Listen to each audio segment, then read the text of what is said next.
আসসালামু আলাইকুম প্রিয় সম্মানিত দর্শক বন্ধুরা, কেমন আছেন? চলে আসছি আপনাদের মাঝে আবার একটা রান্নার ভিডিও নিয়ে।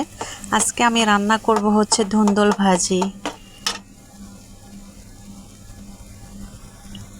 প্রিয় বন্ধুরা, প্রথমে হচ্ছে পেঁয়াজ, রসুন, কাঁচামরিচ সুন্দর করে ভেজে নিতে হবে। বন্ধুরা, দেখতে পাচ্ছেন আমার পেঁয়াজ রসুন ভাজা হয়ে আসছে। এর ভিতরে আমি ধুন্দলটা ঢেলে দিব।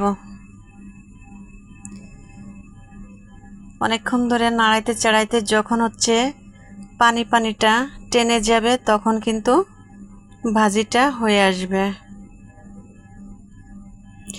প্রিয় বন্ধুরা, এর ভিতরে লবণ হলুদ দিয়ে দিতে হবে। প্রিয় বন্ধুরা, ধুন্দল ভাজিটা যে এত সুন্দর লাগে, ঝালটা একটু বেশি করে দিতে হয়। কিছুক্ষণ নাড়াইতে চাড়াইতে পুরো ভাজা ভাজা হয়ে যাবে। প্রিয় বন্ধুরা, দেখতে পাচ্ছেন ধুন্দল ভাজিতে পানিটা গলছে অনেকটা। এটা যখন টেনে আসবে তখন কিন্তু আমার ভাজিটা হয়ে যাবে। প্রিয় বন্ধুরা, দেখতেই পাচ্ছেন আমার ভাজিটা হয়ে আসছে। আমার রান্নাটা যদি ভালো লেগে থাকে লাইক কমেন্ট করে পাশে থাকবেন, ইনশাল্লাহ আমিও আপনাদের পাশে থাকব। বন্ধুরা, আপনাদের সাথে দেখা হবে আবারও নতুন কোনো ভিডিওতে। সে পর্যন্ত সুস্থ থাকেন, ভালো থাকেন। আল্লাহ হাফেজ।